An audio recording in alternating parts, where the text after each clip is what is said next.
Every so often I'll have these 3 points from a sermon that I did, I don't know, probably 10 years ago, pop into my head. And it's always whenever I am feeling impatient about a chapter in life changing, about some new season that I feel like is right there and the old is gone and the new's emerging and I really want it to happen quickly. And I'm always reminded of these 3 points from this old sermon.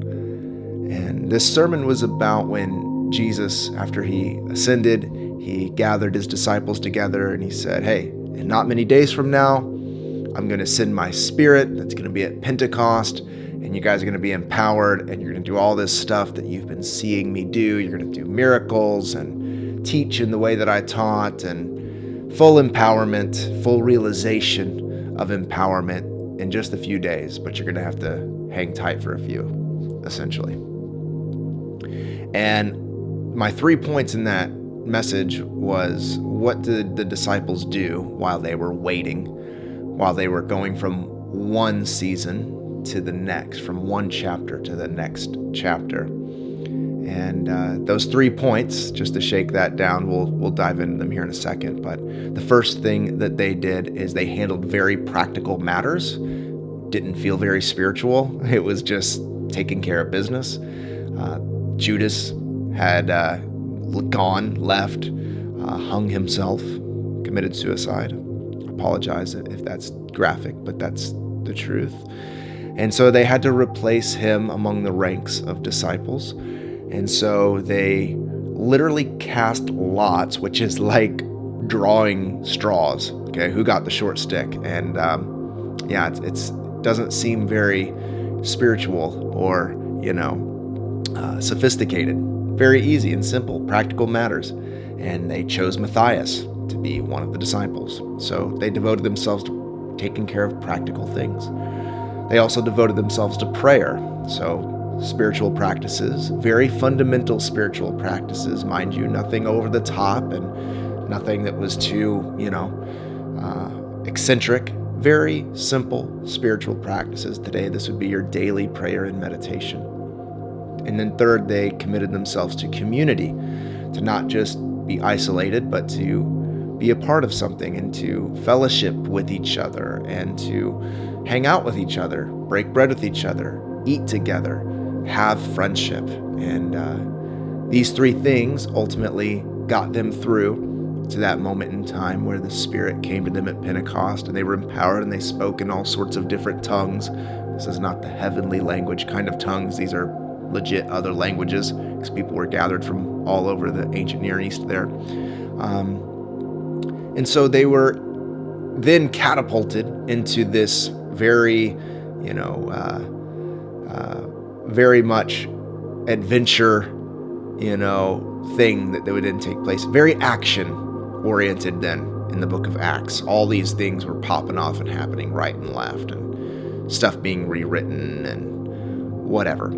The story of how God is expressing God's self, I guess you could say, being rewritten. You used to have to eat this way, but now you can eat this way because Peter was in a trance and saw a blanket coming down from heaven with all these different things and animals to eat. We forget that, the Bible's pretty trippy in that way. It's like, yeah, one of the dudes was in a trance and now we're able to do these things now. I digress. But this time of waiting can be very daunting and very frustrating. And we can be tempted to rush ahead and expedite things very quickly. And then also, too, many of us, we struggle with apathy and just that season of waiting in our life when we know that there is something else emerging and we're moving from one stage to another. We can go the other direction and become lazy, apathetic, and sort of dismal about reality, feeling like it's just always out of touch and it's never going to come into manifestation. And so those are the 2 ways that we're tempted to behave in these times, act in these times. And I think there is something true to that because I continuously remind myself, my subconscious, I guess, because it'll pop in my mind of those three things. Like, well, am I just, whenever I feel like anxious to move too quick or, be lazy, like, is there some practical things that I can just take care of? Can I get more mindful about my daily living?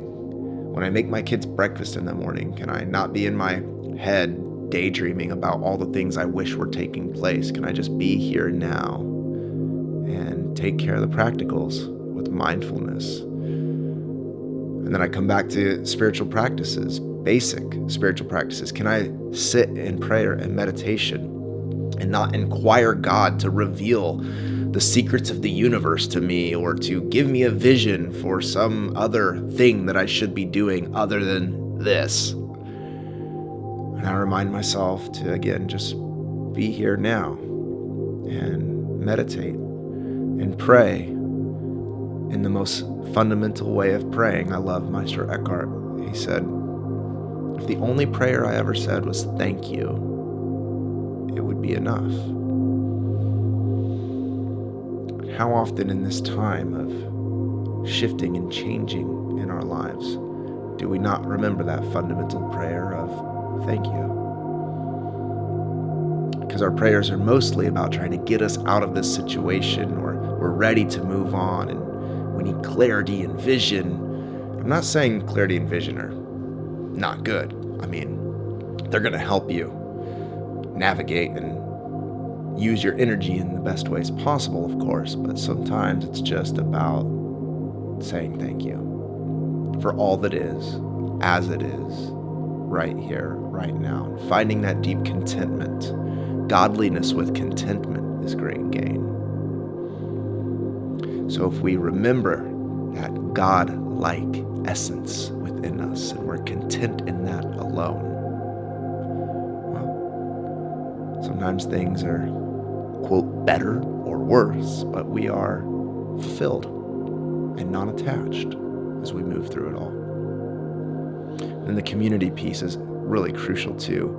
Who do I need to reach out to? Who's on my heart? How can I get out of my own selfish life and into the life of another person? How can I contribute into the life of another being? So that element of community also comes up as really important also. Because I can get so stuck in my own neurotic melodrama that, I kind of get on these feedback loops of negative self-talk and self-sabotage and, all this stuff. And remembering community and remembering people, being mindful of people, even when I'm at Trader Joe's, strangers, doesn't have to be your best friend, although a lot of my best friends are ending up working and being at Trader Joe's. I'm there every freaking day, man. Got 2 kids, it's how it rolls. But remembering to get outside of yourself, to break bread with other people, to be curious and inquisitive about others' experiences and what they're going through. These 3 things continue to surface to the top of my awareness from this random sermon I did 10 years ago that I just sort of crammed and did, But they're really grounding things. They're really helpful things.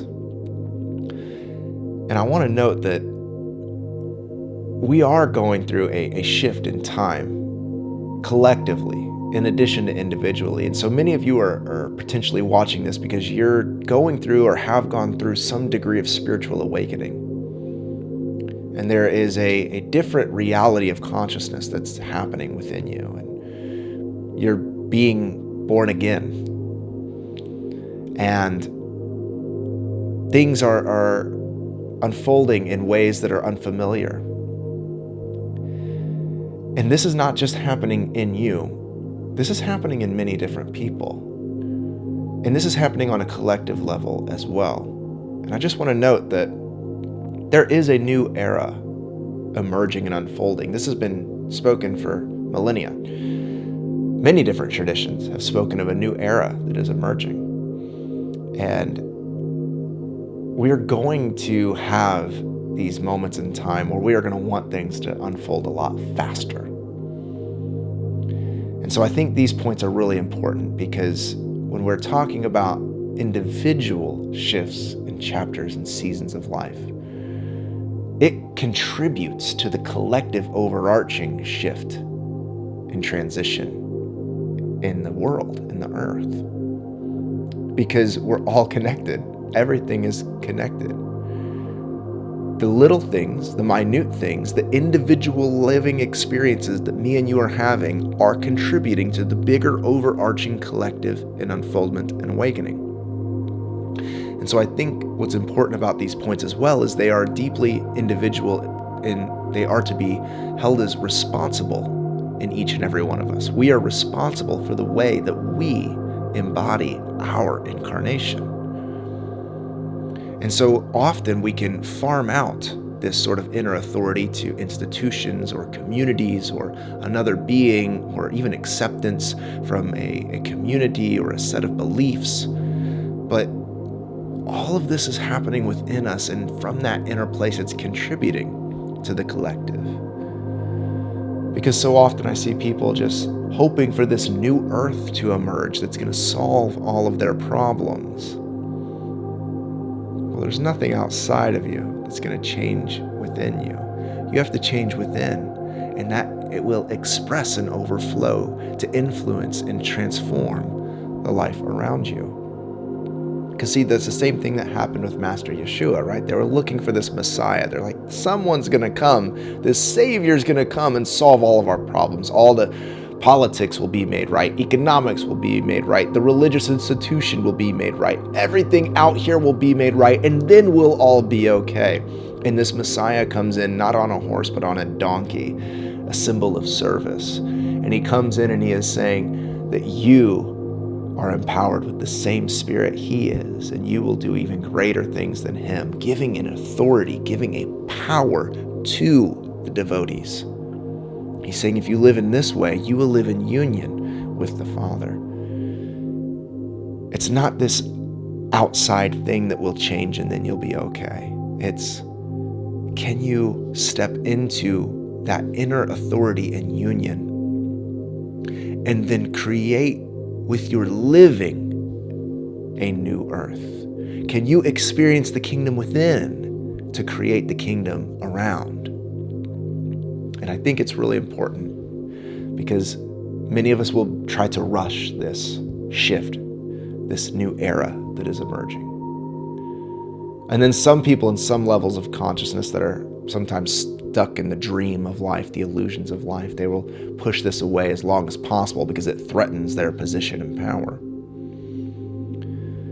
But ultimately, God is unfolding all of this, and we can participate with it. And the way that you participate with it is by deep individual responsibility. By knowing that it's about handling your practicals in life. That it's about your own personal spiritual practice of devotion to prayer and meditation in its simple form, and not getting lost in all of these over-the-top, grandiose spiritual, enticements that we see on social media so often. The spiritual path is not as glitz and glamoury as good video editing would like to make us think.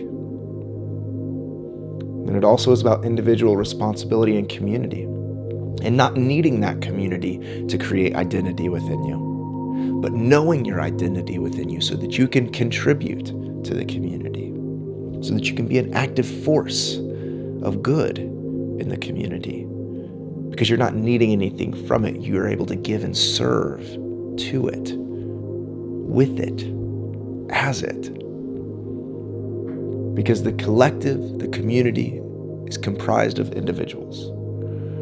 And it's that individual responsibility. And I would say within all of this as well, as we're seeing new wine for new wineskins coming, so the old skin must be shed, that we continuously free ourselves from clinging to that, because so often we're just wanting to cling to the new wineskin, and that's why we rush things and we get frustrated with where we're at in life. And ultimately it's because we don't trust. We don't trust that God is actually good and benevolent. We're duped into thinking that somehow God is malevolent in some way, that is untrustworthy, that is schizophrenic in a way that calls us to do one thing but then does another. But the divine is good. And the deepest element of yourself in you is good. And while sometimes you might get disillusioned with some behaviors or thought processes or patterns that you have created and conditionings, don't allow that to blind you from the truth of goodness. Don't allow that to blind you from the unfoldment of unconditional love that is ever present. And choose to trust. Choose to trust in the gap of waiting. Because in that gap, we're always tempted to be suspicious, unsure, uncertain. And so we try to get back control, thinking we know better, but we don't. That's just our ego scrambling to try to make significance of itself. So can you rest and trust and take personal responsibilities for some very easy things to do? Practical matters, spiritual practices, and community. Can you devote yourself to those things? And friend, I'm doing this myself. I get hit with this stuff all the time. Insecurity, uncertainty, fear, doubt. And I'm always hit with those again. Can I trust and surrender and use my energy in these three ways and know that God is putting together the pieces of the puzzle on a more grand narrative than I could ever comprehend? But can I just rest into the joy of knowing that the divine is working it out for good? So can you trust that the new wine going into the new wineskins is good? And can you let go of the old wine and the old wineskins and rest into being in between for a moment? Yeah. And that's the way the new era is ushered in, by the individuals taking responsibility to contribute to the collective as we participate in the ongoing healing of the world.